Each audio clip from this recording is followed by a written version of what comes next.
आरक्षण आमच्या हक्काचं नाही कुणाच्या बापाचं, आरक्षण आमच्या हक्काचं नाही कुणाच्या बापाचं। छत्रपती शिवाजी महाराज की जय। आद्य क्रांती राजे उमाजी नायकांचा विजय असो। गेल्या 25 तारखेला रामोशी समाजाचे, रामोशी बेडर बेरड समाजाचे नेते आदरणीय संजय नाना जाधव या ठिकाणी उपोषणासाठी बसलेले आहेत।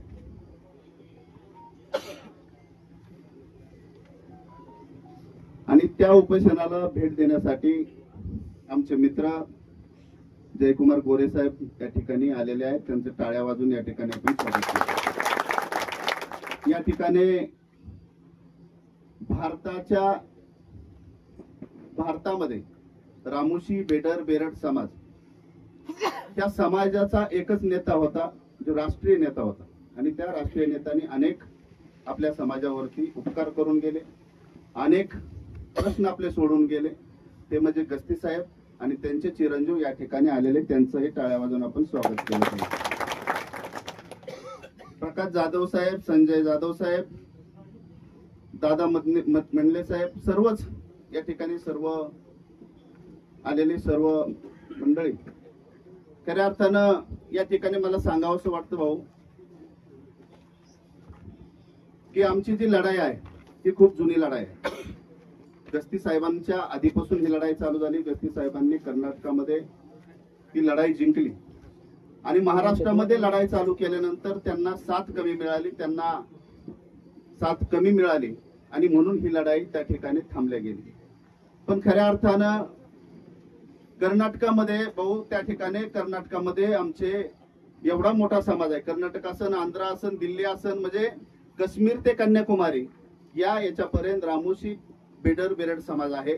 आणि ह्या भारताच्या आणि ह्या महाराष्ट्राच्या इतिहासामध्ये खूप मोठं योगदान आहे। लढाईमध्ये असेल किंवा सर्वच गोष्टींमध्ये खूप मोठं योगदान आहे।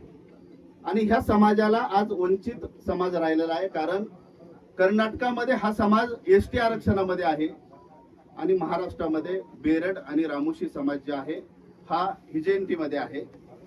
त्यामुळं आमचं एकच मागणी आहे की बुवा आमची रोटीबेटी व्यवहार आहे, आमचे सर्व कागदपत्र आहेत, आमच्या सर्व जे काय डॉक्युमेंट लागतात ते सर्व डॉक्युमेंट आहेत।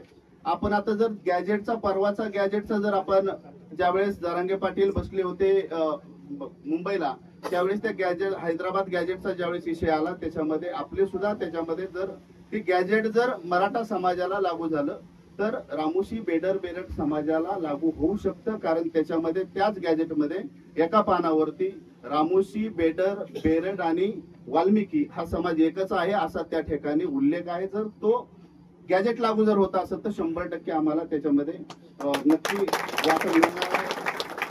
भाऊ, आजपर्यंत आपण त्या महाराष्ट्राच्या मुख्यमंत्र्यांनी स्वातंत्र्य काळानंतर आमच्याकरता कोणीच नव्हतं आणि त्यांनी आम्हाला खूप काय दिलेलं आहे। आणि म्हणून देणाऱ्याने देत जावे, घेणाऱ्याने घेत जावे, देता देता एक दिवस देणाऱ्याचे हातही घ्यावे, अशी या उक्तीप्रमाणे आपण परत अपेक्षा आम्हाला आहे की 9 मागण्या आमच्या जेव्हा आता त्या समाज बांधव सर्वजण या ठिकाणी आहेत की आपल्या 9 मागण्या पूर्ण झालेल्या आहेत। आणि त्या 9 मागण्यामध्ये आपल्या काही लोकांचे गैरसमज आहेत की काहीतरी बाईट द्यायच्या, आमच्या तोंडाला पानं पुसली, आम्हाला कोणी जवळ केलं नाही, आमच्या मागण्या पूर्ण केल्या नाही। पण या ठिकाणी मी GR सकट आणि यादी सकट या ठिकाणी पुरावे आपल्या याच्याकरता आणलेले आहेत, कारण ज्यांनी आपल्याला दिलेला आहे, जर आपल्याला ज्यांनी दिला असेल तर त्यांच्याकरता आपण त्या ठिकाणी त्यांचं योगदान आपल्याबद्दल आहे, तर त्यांच्याकरता आपण महाराष्ट्रभर आपण मुख्यमंत्री सन्मान यात्रा चालू केलेली आहे। आणि जर आपण मुख्यमंत्री सन्मान यात्रा चालू केली असेल तर 100% त्याच्यामध्ये सर्व पुरावे आहेत आपल्याला। 100% सर्व आपले जे जी कामं झालेली ते पूर्ण, आपली कामं पूर्ण झालेली मी या ठिकाणी आपल्याला सांगतो। आद्य क्रांती राजे उमाजी नायकांची सरकारी जयंती साजरी झाली। हा JR आपल्या काय, आद्य क्रांती राजे उमाजी नायकांच्या नावानं आर्थिक विकास महामंडळ झालं, हे JR आपल्या काय, आद्य क्रांती राजे उमाजी नायकांचं पोस्टाचं तिकीट आता आलेलं आहे, ती आपल्या काय आहे, आद्य क्रांती राजे उमाजी नायकांचा इतिहासाचा 8वीच्या पुस्तकामध्ये इतिहास त्या ठिकाणी आलाय, हे आपल्या काय, आद्य क्रांती राजे उमाजी नायकांचं पुरस्कार म्हणजे जसं अनेक राष्ट्रीय पुरस्कार महापुरुषांचे असतात त्याचप्रमाणे आद्य क्रांती राजे उमाजी नायकांचाही पुरस्कार त्या ठिकाणी दरवर्षी देणार. तो जे आपल्या काय आद्य क्रांती राजे उमाजी नायकांचं जे प्रत्येक महापुरुषांचं अनेक लोकांना त्या ठिकाणी महापुरुषांचे प्रत्येक आयटीआय कॉलेजला याला नावं होती. आपल्या समाजातल्या महापुरुषांची एकाही महापुरुषांची नावं नव्हती. तर या ठिकाणी मी आपल्याला सांगन की आद्य क्रांती राजे उमाजी नायकांचं नाव पिवडी या ठिकाणी पुरंदर या ठिकाणी आयटीआय कॉलेजला लागलं. दिवे या ठिकाणी आयटीआय कॉलेजला लागलं. भैरजी नायकांचं इटा कॉलेजला आयटीआय कॉलेजला लागलं. उमाजी नायकांचं परत अकोले या ठिकाणी लागलं आणि जत मध्ये सिंदूर लक्ष्मणांचं नाव लागलं आणि त्या याच्यामध्ये गडचिरोलीमध्ये व्यंकप्पा नायकांचं नाव लागलं. आणि ही सर्व आपल्या 8 मागण्या मी आपल्याला सांगितल्या. ह्या 8 मागण्या आपल्या पूर्ण झाल्या, त्याचे पुरावे आहेत. त्यानंतर आपल्या महत्वाची आपली मागणी होती की आद्य क्रांती राजे उमाजी नायक असतील, बेटर कनाप्पा असतील, सिंदूर लक्ष्मण असतील, भैरजी नायक असतील, 40 महापुरुष आपल्यातले आहेत आणि त्या 40 महापुरुषांचं जी आहे ते सर्वांचं स्मारक एकत्र व्हावा. त्यामुळे आपण देवेंद्रजींना मागणी केली. आपल्याला जागा कमी होती त्यामुळे अनेक वेळा 4-4, 5-5 कोटी रुपये त्या ठिकाणी पडले. पण आपल्याला त्या ठिकाणी बांधकाम करता आलं नाही, आपल्याला त्या ठिकाणी प्रस्ताव देता आले नाही. त्यामुळं आपल्याला 5 एकर जागा 10 एकर जागा आपल्याला पाहिजे होती. 5 एकर जागा देवेंद्रजींनी दिवे या ठिकाणी आपल्याला दिली आणि 49 कोटी रुपये 10 लाख रुपये त्या ठिकाणी आता वर्ग झाले. आणि येणाऱ्या काळामध्ये आपल्याला त्या फक्त टेंडर करता ती प्रक्रिया राहिलेली आहे. त्यामुळे पूर्णच झालेलं आहे. ते सगळे पुरावे या ठिकाणी मी आपल्याला पत्रकारांना या ठिकाणी देणार आहे. पण काही आमच्यातली जी लोक आहेत जे माहिती घेत नाही त्याच्यामध्ये आपल्याला ज्यांनी दिलंय, कारण मी प्रत्येक वेळेला या ठिकाणी गस्ती साहेब सांगतो की आपल्याकडे काही नाही, आपण गरीब आहे. पण आपल्याकडे एक आहे की ज्यांनी आपल्याकरता केलेलं आहे त्यांना म्हणजे त्यांचं इमानदारी त्यांची राखावी किंवा त्यांना दिलेला शब्द पाळावा. जर ज्यांनी केलंय त्यांच्या विरोधात आपण जर बोललो तर आपण रामोशी होऊ शकत नाही.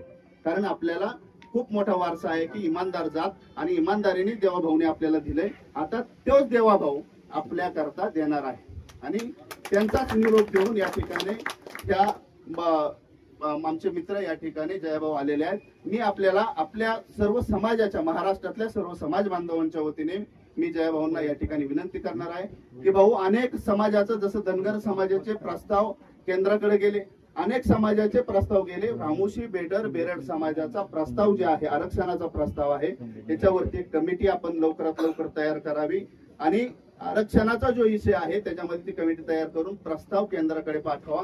मला गॅरंटी आहे अनेक समाजांना अडचणी येतात पण रामोशी बेडर बेरड समाजाला अडचण येणार नाही. कारण पक्की गाठ आहे.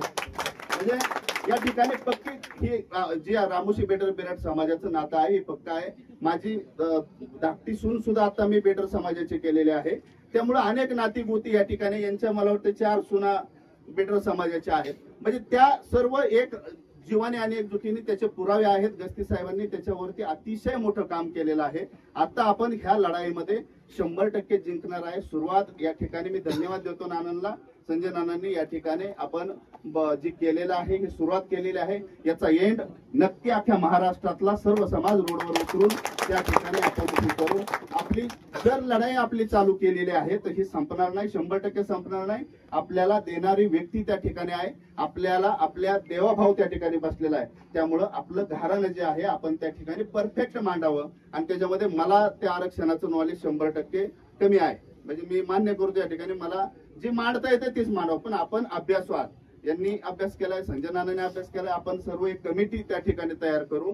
आपण देवाभाऊची मीटिंग त्या ठिकाणी साहेब लावा आणि त्या ठिकाणी रामोशी समाजाचा प्रस्ताव पुढे जाऊ द्या. आणि तो प्रस्ताव आम्हाला गॅरंटी आहे जर प्रस्ताव पुढे गेला, केंद्र सरकारचा प्रस्ताव गेला तर तो माघारी एसटी आरक्षण घेतल्याशिवाय येणार नाही हे आम्हाला गॅरंटी आहे. त्यामुळे आपल्याला विनंती आहे, मी परत एकदा संजय नानांचा आणि रवी भाऊचं या ठिकाणी मनापासून धन्यवाद देतो. आपण सुरुवात केली आणि ही लढाई संपणार नाही. आपण जरी आज या ठिकाणी मी विनंती करतो की आपण आपल्याला कुटुंब आहे, आपल्याला समाज आहे, आम्हाला समाजाला आपली सर्वांची गरज आहे, आपल्या दोघांचीही गरज समाजाला आहे. त्यामुळे आपण या ठिकाणी ही उपोषण सोडावं. भाऊंच्या जे काय भाऊंचं म्हणणं त्या ठिकाणी येणार आहे ते हे करून आपण उपोषण सोडावं असं मी या ठिकाणी सांगतो. मी परत एकदा सर्व समाज बांधवांना या ठिकाणी सांगतो की वेळ जर आली तर आपण आझाद मैदानावरती लाखोच्या संख्येने आपण जाऊ असं या ठिकाणी सांगतो. जय मल्हार जय उमर. यानंतर गस्ती साहेब बोलतील.